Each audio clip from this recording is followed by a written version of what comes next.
É, nós vamos iniciar uma conversa agora, um pequeno diálogo sobre o que, Alex? Talvez a ideia e a concepção de valoração e transvaloração das famílias, né? Ok, concepção de valoração da família, né? A maturação, né? A transformação dentro de um contexto histórico-cultural, histórico-social. Certo.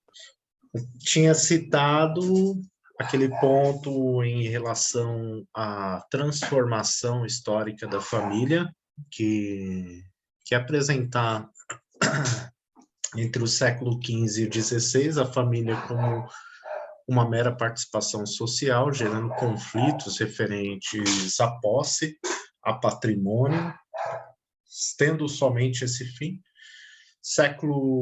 Após o século XVII e XVIII, introdução do higienismo, ok? Introdução do leite animal, o que propicia que a mãe e a criança sejam mais participativas, passando a fazer parte de uma família, sendo que anteriormente ela era dominada pela figura patriarcal. E no século XIX nós temos a introdução do amor romântico, né, uma base cultural impactando a sociedade e trazendo à tona o modelo de família que nós viemos a conhecer, né? Então, nós temos na Constituição já algum modelo de família citado, como a família nuclear, entre outras, porém, ao decorrer desse período, tomando base com o século XIX, a família ainda passa por uma mudança, né? E com uma mudança constante, assim como todos nós nos identificamos ao decorrer da vida de forma diferente, em contextos diferentes vivenciados. Hoje, nós percebemos um empoderamento da mulher, onde ela se torna a figura principal do meio familiar, tendo que trabalhar, cuidar dos filhos, né? Sendo a figura participativa. Perfeito. Eu queria aproveitar, até se possível, você me lembrar desse momento em que você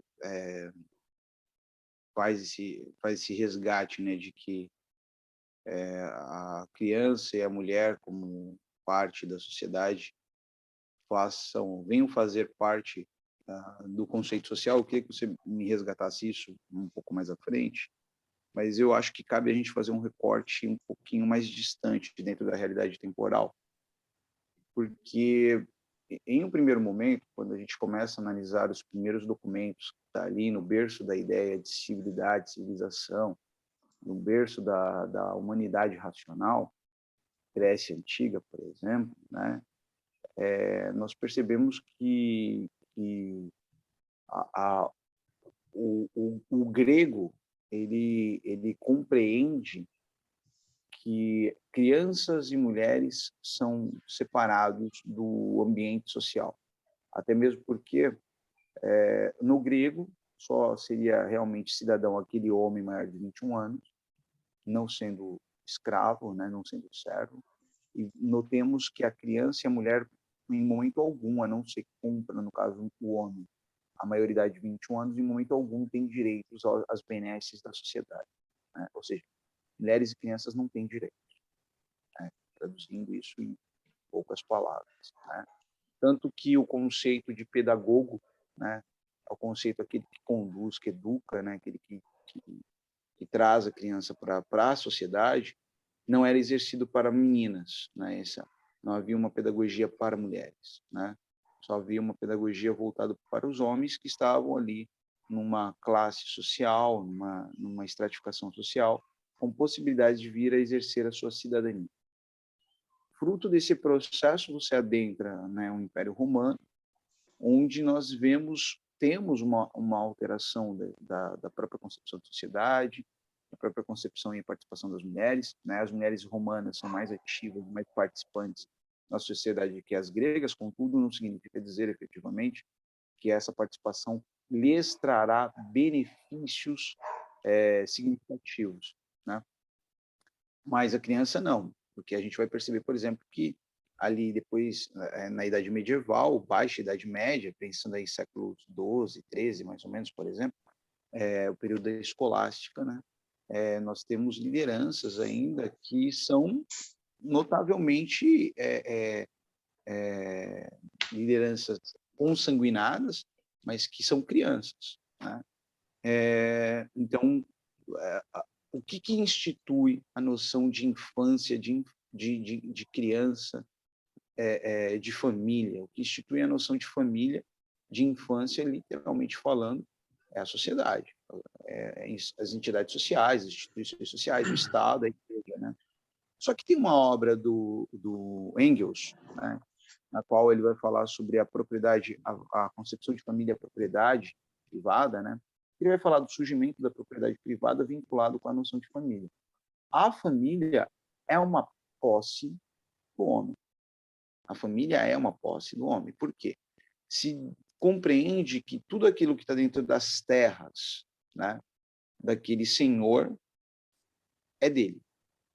Além de terras, servos, todas as ferramentas, todos os instrumentos, também a mulher e as crianças. Por volta do século XVIII, XIX, no que seria Brasil, né, nós temos a instituição de uma lei, em 1840, mais ou menos, se não me engano, nós temos a instituição da lei que proíbe, que agora não obriga mais a mulher a se referir ao seu marido como meu senhor. Veja, então você tem uma lei que tira, né, essa autoridade, tá, do homem enquanto senhor da mulher. E se a gente observa na obra do Engels novamente, a concepção que nós temos de família é uma concepção de propriedade privada. A família é uma propriedade, de fato, né? Lembrando que o Engels escreve ali com Marx, né, da sua grande literatura, né, nesse período, né, do século XIX, e ele vai fazendo esse resgate histórico para mostrar o que é a família até o XIX.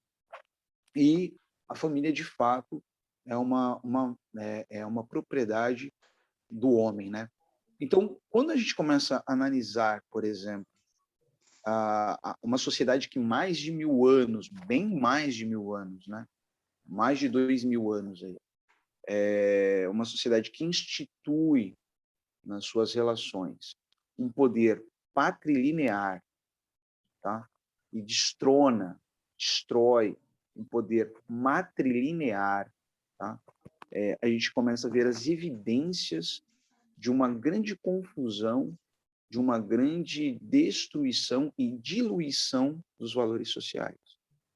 O que isso trará para a gente, num primeiro momento, evidentemente, que não lido, não percebido instantaneamente, a gente não está falando de uma garrafa de suco Tang, mas nós estamos falando de relações longevas, né?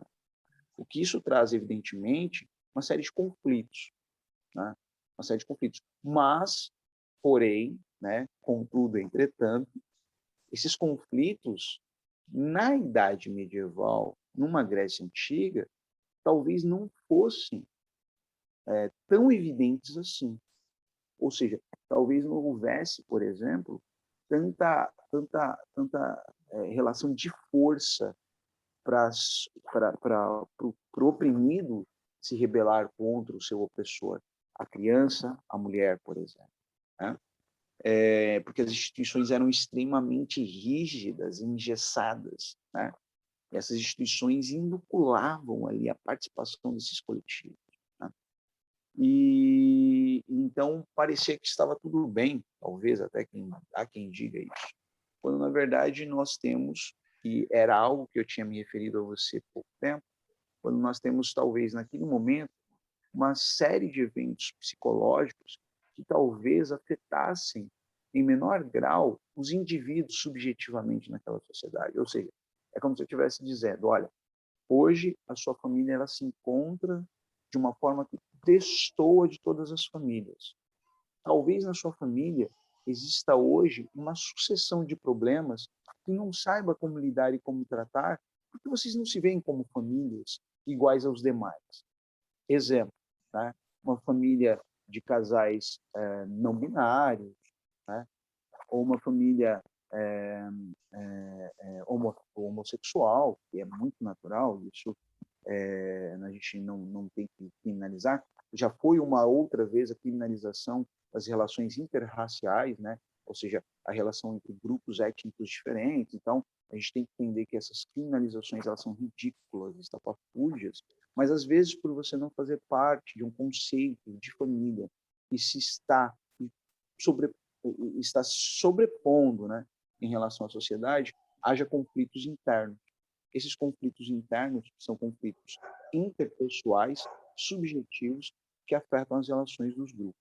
Então, quando eu peço para você me lembrar do repórter que eu havia dito sobre essa questão da participação das mulheres e das crianças frente à sociedade, é importante lembrar que a alteração do status quo da sociedade, a alteração do status social, ele também altera, não em grande parte, mas ao longo do tempo, ele altera a visão de mundo, a cosmovisão que os indivíduos têm em sociedade.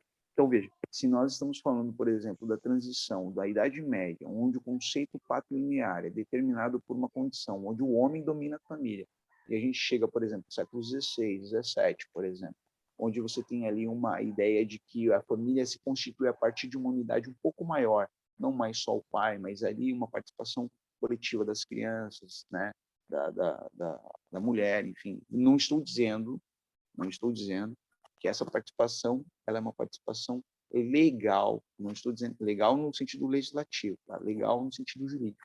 Não estou dizendo que essa participação é legal. Talvez essa participação tenha alterado algumas questões na sociedade naquele momento, e daí em diante você começa a perceber que a sociedade precisa atender essas alterações, precisa atender essas necessidades. Obviamente, naquela época havia um posicionamento mais conservador, havia um posicionamento mais progressista. Os progressistas seriam esses que defendem um novo conceito de família, o conservador é aquele que defende o conceito que se mantinha até então de família. E nessas provocações, o Estado, quando eu digo Estado, eu digo instituições, as instituições públicas, governamentais, elas tiveram tempo, né, de assimilar, de cooptar isso, e colocar uma participação efetiva das famílias, só que dentro de uma limitação. Tudo bem, mulher, você vai querer participar da sociedade. Perfeito. Contudo, você vai participar nisso e naquilo outro. Então, há um cerceamento. Tá? E nesse cerceamento, a gente ainda assiste, ainda vê, por exemplo, né, a dificuldade de alguns coletivos tomarem a frente, se manifestarem, se opor a esse processo de repressão. Saliento também, Rafael, que essa nossa discussão é uma discussão que traz muitos problemas, né? Até mesmo porque hoje nós estamos num sistema de comunicação de redes digitais, né? Enfim, de mídias digitais, e muitas pessoas podem até colocar a nossa discussão, sabendo que nós somos dois homens discutindo o que é o conceito de família, colocar a nossa discussão como uma discussão que ainda reproduz um viés machista. De fato, se isso acontecer, e eu gostaria de deixar isso muito claro, se houver essa possibilidade de que haja críticas, e elas são bem-vindas, né, desde que com respeito e tal, mas essas críticas vão aparecer depois desse vídeo, em algum momento, porque é natural que isso aconteça, e é natural justamente porque não existe aqui uma mulher falando. Então, de novo, há um cerceamento, né, institucionalizado ou não, da participação da mulher, né? É claro que a gente resolveu fazer um vídeo assim de última hora e tal, mas deveríamos buscar, por exemplo, a presença de uma irmã, né, de uma companheira, né, de uma persona, né, que tenha em si a, a, a ideia de como se vê, né, essa relação social, política, econômica, da participação dela no conceito de família, porque não dá para falar de família sem uma participação de outros núcleos, de outros grupos, né? mas queria deixar claro aos espectadores, a todos que estão acompanhando esse trabalho, que a nossa intenção em momento algum é fazer debochar ou fazer uma fala contrária ao movimento atual decolonialista e descolonialista que surge. Tá? Ok.